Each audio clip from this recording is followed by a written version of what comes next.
Government മുഖ്യമന്ത്രിയുടെ സുരക്ഷ മാനിച്ച് നടത്തിയ ഇടപെടലിനെ വലിയ രീതിയിൽ കൊട്ടിയാഘോഷിച്ച് വലിയ പ്രചണ്ഡമായ പ്രചരണം നടത്തുക.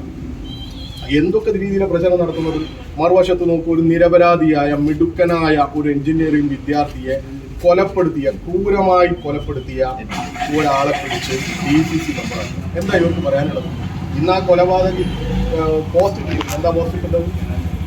മുൻ KPCC പ്രസിഡന്റിനും ഇപ്പോഴത്തെ KPCC പ്രസിഡന്റിനും ഒക്കെ നന്ദി അറിയിച്ചു.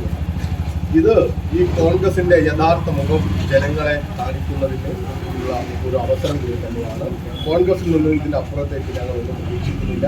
ഇദ്ദേഹത്തെ നാളെ ഞാൻ നേരത്തെ സൂചിപ്പിച്ചതുപോലെ ഉത്തരവാദിത്തപ്പെട്ട സ്ഥാനത്ത് ഇരുത്താനും ഇതിന് മതി കാണിക്കുകയാണ്. ഇപ്പോൾ ഇവരുടെ ഗവൺമെന്റ്മാരുടെ ലിസ്റ്റിലും നമ്മൾ കണ്ടു. എന്താണ്? RSSകാർ ഉൾപ്പെടെ നിരവധി കേസുകളിൽ പ്രതികളായവരെ ഒക്കെ കുത്തി നിറച്ചുകൊണ്ടാണ് ഇവരുടെ ഗവൺമെന്റ്മാരുടെ പട്ടിക വരുന്നത്. വരട്ടെ, നമുക്ക് നോക്കാം വരും ദിവസങ്ങളിൽ എന്തൊക്കെയാണ് ഇപ്പോൾ ഗവൺമെന്റിന്റെ ഭാഗത്തു നിന്നുള്ളതെന്ന് കൂടി നമുക്ക് നോക്കാം.